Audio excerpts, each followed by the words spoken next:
В эфире БСТ, передача интервью, студии Тимур Давлетов. Здравствуйте. И сегодня у нас в гостях Артем Ситников, это спасатель 3-го класса управления гражданской защиты города Уфы, с которым мы поговорим, насколько опасно уже выходить на тонкий лед. Собственно, так и называется профилактическая акция, которую проводит Управление гражданской защиты. Артем, все верно? Да, все верно, здравствуйте. Ага, ну и, собственно, хотелось бы узнать, что это за профилактическая акция, на что, куда и для кого она направлена. Ну, вообще, она обычно направлена для жителей, те, кто рядом получается, живут возле водоемов. Угу. Обязательно проходят эти вот профилактические рейды, обязательно заезжаем в школы, проводим для них мероприятия, объясняем, что делать, как себя вести, если, допустим, мы увидели пострадавшего, кто провалился под лед, ну и все в этом. Вот, так, ну об этом мы сейчас еще поподробнее обязательно поговорим.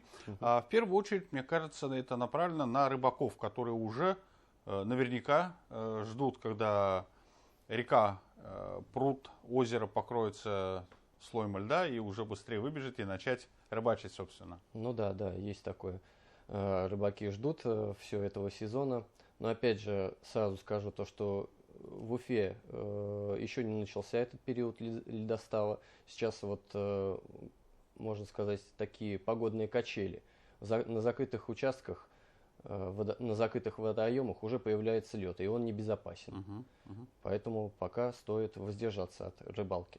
Ну, река Белая пока у нас вообще не покрылась еще льдом, да, но все-таки вот какие-то мелкие пруды и озера, я так понимаю, уже начали покрываться. Уже начали, да, немножко покрываться ночью, опять же. Но днем, неужели уже есть рыбаки, которые готовы и уже выходят наверняка, да? Есть такие рыбаки, опять же, благодаря рейдам мы их предупреждаем. Говорим то, что... А вообще, скажите, пожалуйста, как определить, когда именно можно выходить на лед для того, чтобы порыбачить? Ну, опять же, когда начнется период ледостава, вообще толщина льда, это минимум должна быть 10 сантиметров для одного человека. Как это определить? Нужно пробурить лунку, на глаз визуально посмотреть, достаточно ли это льда 10 сантиметров. Если... Как правило, это многие не делают, ничто не бурят, просто идут на авось. Так лучше делать не стоит, поэтому лучше найти какую-то палку. Бывают вот лыжники, идут с палочкой впереди, постукивают. И если, допустим, лед где-то лопнул или увидели воду, то лучше развернуться и вернуться обратно. Это может быть небезопасно. Ну а что касается детей, у которых ни палки, допустим, не оказалось, ну и само собой вот этого ледобура. Детям лучше сразу вообще объяснять, это и на уроках надо, и чтобы родители, если увидят данные новости, чтобы они предупреждали своих детей. Если вы сами стали свидетелем того, что дети вышли на лед, лучше их предупредить, огородить, убрать. Я так понимаю, вот эти рейдовые мероприятия, да, тонкий лед, будут у вас проходить вплоть до весны наверняка, да? Да. А вообще, хотелось бы узнать, как люди, ну, те же самые рыбаки, реагируют на то, как вы проводите эти рейдовые мероприятия? Ну, как бы с пониманием. Потому что мы, опять же, объясняем, показываем случаи, которые вот недавно был, не недавно, в 2015 году был случай, то, что рыбак провалился под лед, и благодаря спас-жилету он выкарабкался. Остался в живых только благодаря тому, что у него был спасательный жилет. Да. Но вы же при проведении вот этих профилактических мероприятий, получается, и какие-то брошюрки, наверное, даете, да? Обязательно даем вот эти вот брошюрки, аншлаги. Ну и опять же там все прописано. Что делать, если ты провалился под лёду, как оказать помощь, там все подобно описано. Насколько я знаю, там у рыбаков и веревка при себе должна быть, да, и спас-жилет. Есть такие специальные спас-устройства, да, это вот как типа спас-жилет, есть специальные крюкоруки, получается, это, ну, грубо говоря, можно сделать из отверток и веревочки. То есть, когда вы провалились под лед, благодаря вот этим крюкам можно выбраться наружу. И опять же, есть такая штука, называется конец Александрова, очень полезная. Это веревка, на конце у нее находится петля, в которую может продеть руку или само все тело рыбак, который утонул, ну, к примеру, или пострадавший. А на другом конце груз. То есть эту веревку он может кинуть, его за эту веревку могут вытянуть. Ну, мне кажется, заядлые рыбаки, которые уже не первый год выходят, в том числе и на тонкий лед, да, к сожалению, наверняка уже все эти приспособления, ну, хотя бы одно при себе да имеют, да? Имеют, да, но часто мы замечали то, что они пренебрегают ими. То есть спас-жилет могут подложить под попу, чтобы теплее было, да. Хотя спас-жилет, он на самом деле сам по себе держит тепло и безопасно. Наверняка бывали случаи, когда и в состоянии алкогольного опьянения, да, выходили на лед. Бывает такое, да. Бывает, часто выходят люди, чтобы согреться, допустим, они начинают выпивать. Но это самая большая ошибка, потому что, опять же, уже ученые это доказали, то, что это не тебе сначала тепло становится в течение 2-3 минут, потом тебе еще холоднее становится.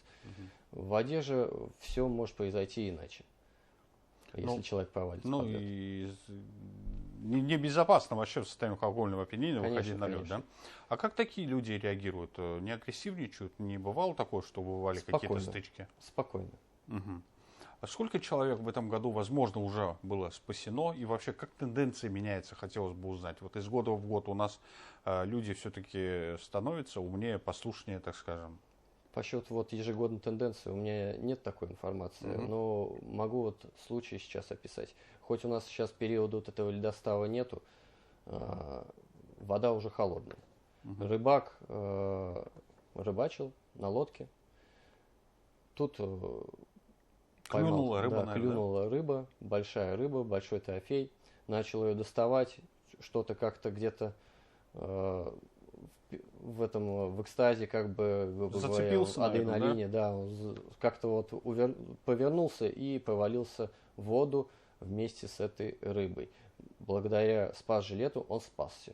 Он перевернулся на спину, как-то получилось у него доплыть до берега, он был на середине реки, выбрался, позвонил, и ребята с лодочной станции, спасатели, вовремя сориентировались. Это же вода же сейчас холодная, очень холодная, течение, да? Плюс еще, если бы у него не было спас-жилета, у него одежда это есть, в какой-то момент эта данная одежда, она становится как поплывок. То есть благодаря ей можно еще что-то здесь сделать, как-то выбраться. Но через 2-3 минуты она промыкает и становится якорем. То есть это все уже. Могло бы все закончиться плачевно. У вас из года в год наверняка спасатели выходят по одним и тем же маршрутам, как мне кажется. Потому что как только река Белая у нас замерзает, с моста, да, наблюдаешь такую картину, там, как мы шутим, иногда пингвинчики сидят друг от друга. Много-много-много. К ним тоже также ходите? К ним тоже так же ходим, рассказываем, объясняем. Все, да, профилактические рейды. Хотелось бы узнать, советы для рыбаков какие-то есть? Не пренебрегать спас-устройствами. Они сейчас дешевые, всякие в интернет-магазинах они везде продаются, и рыболовных магазинах. А что делать, если ты все-таки, не дай бог, но провалился под лед? В данном случае это не паниковать, в первую очередь. Опять же, когда только ты начал проваливаться под лед, желательно выставить руки вдоль тела, получается, чтобы не окунуться с головой, потому что это сразу паника начинается, и все такое. Опять же, посмотреть, какое направление у течения. Ноги нужно повернуть против течения, чтобы не получилось так, что под льдину тебя могло этим течением затянуть. Ну и опять же, с помощью рук начинаем выкарабкиваться. Это как руки у нас находятся по ширине, облокачиваемся на предплечье и начинаем вылазить. Почему пошире ставим? Чтобы плотность льда была больше, не распределять на одном месте. Потому что в этом месте он опять же может провалиться, если он нагрузит в данном месте лед. Когда нагрузили, чуть приподнялись, по грудь мы привстали, пытаемся задрать ногу. Задираем ногу, потом вторую и перекатываемся. Ни в коем случае не вставать в момент, когда вот ты спасся. Нужно перекатами уйти с данного места, найти то место, откуда ты пришел, и по этому уже безопасному месту вернуться обратно.